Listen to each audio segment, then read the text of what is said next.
சாந்தியும் சமாதானமும் நம் அனைவரின் மீதும் உண்டாவதாக. எல்லா புகழும் இறைவன் ஒருவனுக்கே. நம்ம தொடர்ந்து நிலவரங்களை பார்த்துட்டு இருக்கோம். இன்னைக்கு ஞாயிற்றுக்கிழமை சில முக்கியமான தகவலை ஒரு தொகுப்பாக பார்க்கலாம். முதல் விஷயமே பார்த்தீங்கன்னா இன்னைக்கு ஐநாவில் பாலஸ்தீனத்துடைய போராளி அமைப்புகள்லாம் என்ன பண்ணியிருக்காங்கன்னா அங்க இருக்கக்கூடிய கவர்மெண்டோடு சேர்ந்து ஒரு ரிப்போர்ட்டை பதிவு பண்ணியிருக்காங்க.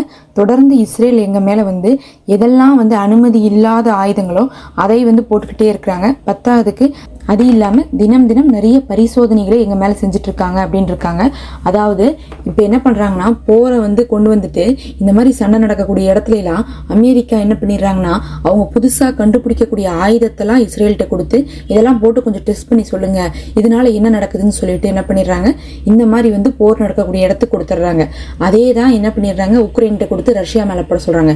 அதே தான் என்ன பண்றாங்க இஸ்ரேல்கிட்ட கொடுத்து காசா மேல போட சொல்றாங்க.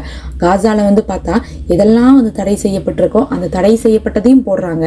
பத்தாவதுக்கு புதுசா டெஸ்ட் பண்றதுக்கானதையும் போட்டுட்டு இருக்காங்க. அதெல்லாம் பார்த்தா சுத்தமாவே மக்கள் அந்த இடத்துல இருக்க முடியாத அளவுக்கு நிலைமை ஏற்படுத்துதாமா. அந்த குண்டு போட்டதுக்கு பிறகு வெறும் ஒரு இடத்துல மட்டும் அழிவில்லை, பொதுவா எந்த இடத்துல தாக்குதோ அந்த இடத்துல மட்டும் அழிவுகள் ஏற்படும். மிச்ச இடத்துல எல்லாம் என்ன பண்ணுவாங்க மறுபடியும் கட்டமைத்து இருந்துப்பாங்க. ஆனா இப்ப அப்படி கிடையாது. அவங்க ஒரு ஏரியால போட்டா அந்த ஏரியாவிலேயே இருக்க முடியலைங்கிற அளவுக்கு எல்லாம் என்ன பண்றாங்க குண்டுகளை போடுறாங்க. இதுவரையும் பார்க்காத அளவுக்கான சேதங்களை என்ன பண்ணுது அது ஏற்படுத்தக்கூடியதா இருக்குன்னு சொல்லிட்டு இன்னைக்கு ஐநாட்டை என்ன பண்ணிருக்காங்கன்னா பாலஸ்தீனத்துடைய கவர்மெண்ட் இன்னைக்கு சப்மிட் பண்ணியிருக்காங்க. என்னதான் சப்மிட் பண்ணாலும் சரி ஐநா எதுவுமே செய்ய மாட்டாங்க. ஆரம்பத்துல இருந்தே பாஸ்பரஸ் குண்டுகள் போட்டுட்டு தான் இருக்கிறாங்கன்னு நம்ம பார்த்தோம். பங்கர் பிளாஸ்டரே இவங்க போடவே கூடாது. ஆனா பங்கர் பிளாஸ்டர் எல்லாம் போட்டுதான் லெபனான்ல அவ்வளவு பெரிய சீரழிவை ஏற்படுத்தியிருந்தாங்க. இப்ப பார்க்கும்போது காசாலையும் அந்த மாதிரியான விஷயங்களையும் தொடர்ந்து செய்துட்டு இருக்காங்க. அமெரிக்காவும் அதுக்கு உறுதுணையா தான் இருந்துட்டு இருக்காங்க. அவங்களுக்கு அவங்க ஆயுதத்தை டெஸ்ட் பண்ணுங்கிறதுக்காகவே இந்த வேலை பண்றாங்க. இது மட்டும் இல்ல, காசால நேத்து மட்டும் கடந்த 24 மணி நேரத்துல 40க்கும் மேற்பட்டவங்க இறந்திருக்காங்க. நம்ம நேத்தே சொல்லியிருந்தோம். அங்க நிறைய பேர் இடுபாடுகளுக்குள்ள சிக்கியிருக்காங்க, மீட்க முடியாம அங்க இருக்கக்கூடிய அமைப்புகள் எல்லாம் கஷ்டப்படுறாங்கன்ட்டு. இன்னைக்கு அவங்க என்ன சொல்றாங்கன்னா ஒரே பக்கமா என்ன பண்ணிடுறாங்கன்னா டார்கெட் பண்ணி தாக்குறாங்க. அதாவது இங்கிருந்து அங்க போக முடியாது, அங்கிருந்து இங்க போக முடியாதுங்கிற மாதிரி ஒரு ஏரியாவா வடக்கு மட்டும்தான், தெற்கு மட்டும்தான், ரஃபா மட்டும்தான் சொல்லிட்டு அங்கேயே முழுசா முடிச்சுக்கிறாங்க. அந்த ஏரியாக்குள்ள மட்டும்தான் அவங்க இடம் மாற முடியுமோ தவிர அவங்க வடக்குல இருந்து தெற்குக்கோ ரஃபாவில இருந்து வேற பகுதிக்கோ அந்த மாதிரி போக முடியல. அதனால என்ன ஆகுதுன்னா நிறைய இறப்புகள் ஏற்படுது. ஒரு நாளைக்கு ஒரு பகுதியை எடுத்து முழுசா தாக்கும் போது அங்கிருந்து வெளியவே போக முடியாத ஒரு நிலைமை வந்தா அந்த மக்களுடைய நிலைமை எந்த அளவுக்கு மோசமா இருக்குன்னு பாருங்க.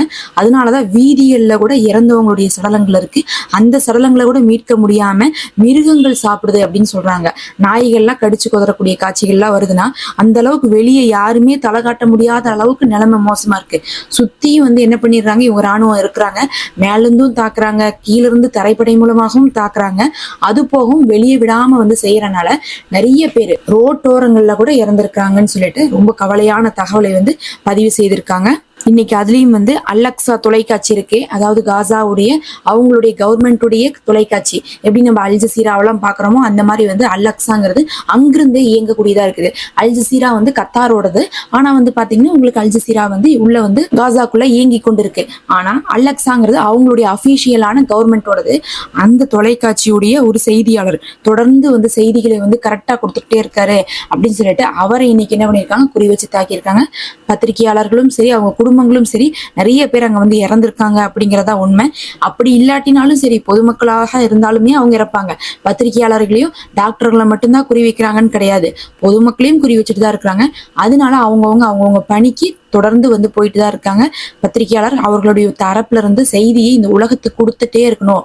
அப்பதான் நமக்கு என்ன கிடைக்கும், சப்போர்ட் கிடைக்கும், நமக்கு சுதந்திரம் கிடைக்கும். அவங்க முனைப்பா இருக்காங்க. டாக்டர்கள் நாம உயிரோடு இருக்கிறவரையும் நம்மளுடைய சேவையை தொடர்ந்து செய்யணும். எந்த நொடி வேணா நமக்கு மரணம் வரலாம், நம்மளுடைய காரியத்தை செய்துட்டு நம்ம இறந்து போனோம்னாவே நாம யாரு சஹீதுடைய அந்தஸ்தை பெறுவோம்னு சொல்லிட்டு டாக்டர்கள்லாம் ரொம்ப ஆக்கப்பூர்வமான பேச்சுக்களை எல்லாம் அவங்க இன்டர்வியூவா கொடுக்குறாங்க. எங்களுடைய ரத்தம் ஒண்ணும் எங்க மக்களுடைய ரத்தத்தை விட ரொம்ப உயர்ந்தது கிடையாது, எங்களுக்கு எங்க மக்களுடைய ரத்தம் தான் எங்களுடையதை விட உயர்ந்தது, எங்க குடும்பம் ஒண்ணு எங்க மக்களை விட எங்களுக்கு உயர்ந்தவங்க கிடையாது, அது எங்க குடும்பமா இருந்தாலும் சரி எங்க மக்களா இருந்தாலும் சரி அவர்களை தான் நாங்க முன்னிலைப்படுத்துவோம்னு சொல்லிட்டு டாக்டர்கள்லாம் இன்னைக்கு பேசக்கூடிய சில இன்டர்வியூ எல்லாம் பார்க்கும்போது காசால எந்த அளவுக்கு அங்க மக்கள்லாம் தியாக மனப்பான்மையோட இருக்காங்கன்னு தெரிஞ்சுக்கலாம். அதுலயே ரொம்ப முக்கியமா இன்னைக்கு வேர்ல்டு சென்ட்ரல் கிச்சன்ல இருந்து 5 பேர்த்த என்ன பண்ணிருக்காங்கன்னா கார்ல போகும்போதே வந்து குண்டு தாக்குதல் பண்ணி மரணமடைய செஞ்சிருக்காங்க. இவங்களை பத்தி நம்ம ஏற்கனவே ஒரு 4-5 மாசத்துக்கு முன்னாடி கேள்விப்பட்டிருப்போம்.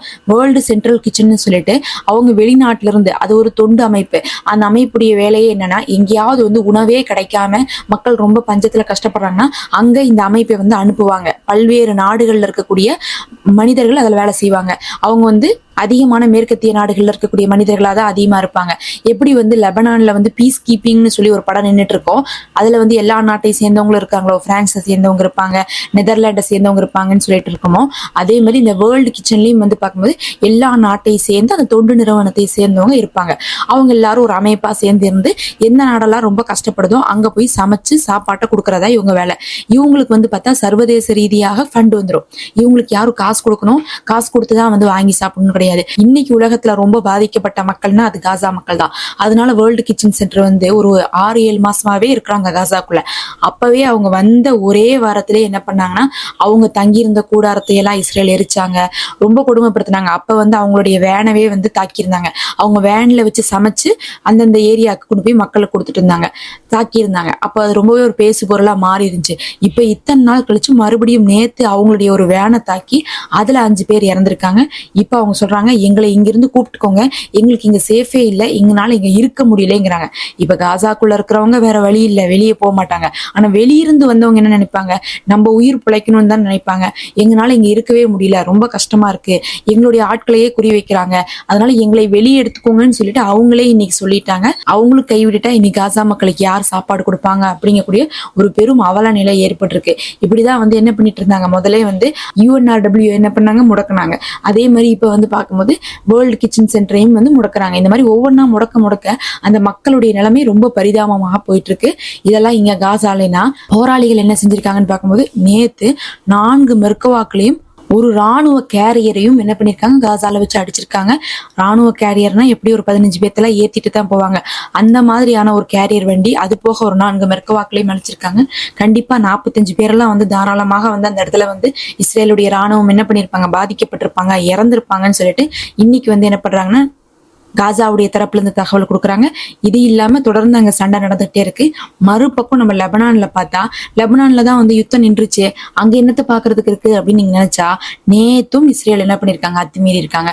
நேத்து அங்க என்ன பண்ணிருக்காங்கன்னா ஷெல் தாக்குதல் பண்ணிருக்காங்க, மெர்கவாக்கில் இருந்து தாக்குதல் பண்ணிருக்காங்க பொதுமக்களை நோக்கி. இன்னும் வந்து பார்த்தா தொடர்ந்து லெபனானுடைய போராளி குழு அமைதியா தான் இருக்காங்க 3 நாளா. ஆனா 3 நாளா ஏதாவது ஒரு விஷயத்த இஸ்ரேல் பண்ணிட்டே இருக்காங்க. இப்ப திருப்பி இவங்க அடிச்சிட்டாங்கன்னா என்ன ஆயிரும்னா, அந்த ஒப்பந்தம் மீறப்பட்டுரும். அதனால பேசாம இருந்துட்டு இருக்காங்க. ஏன்னா இந்த பக்கம் வந்து இவங்க ஒப்பந்தத்தை மீறி தான் இஸ்ரேல் அடிச்சிட்டு இருக்காங்க அப்படிங்கிறது உண்மை. அவங்க மீறி தினமும் ஒரு 3 நாள் தாக்குதல் இப்படியே பண்ணிட்டு இருக்காங்க. அதுக்கு வந்து போராளிகள் என்ன பண்ணிட்டு இருக்காங்கன்னா பொறுத்துட்டு இருக்காங்க.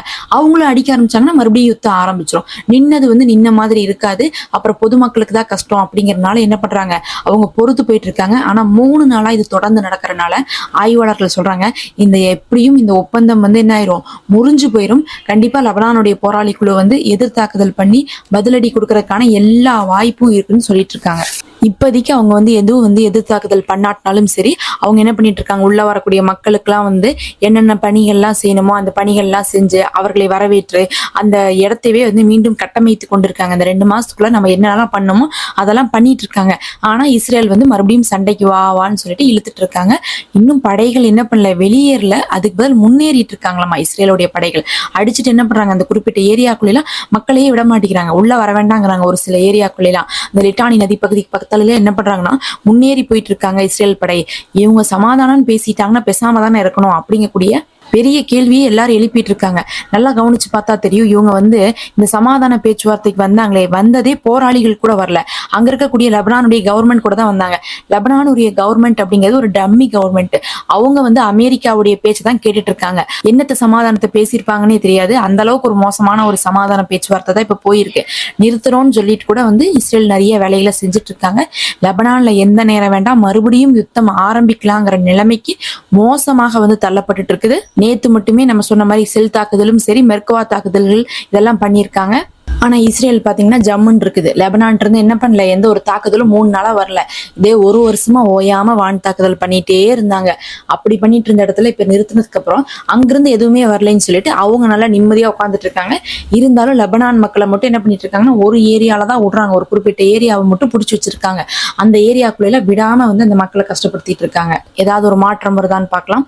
தொடர்ந்து இணைந்திருங்கள். நம்ம அடுத்த ஒரு காணொளியில சிரியாவை பத்தி நிறைய தகவல் வந்திருக்கு, அது அனைத்தையும் ஒரு தொகுப்பாக பார்க்கலாம்.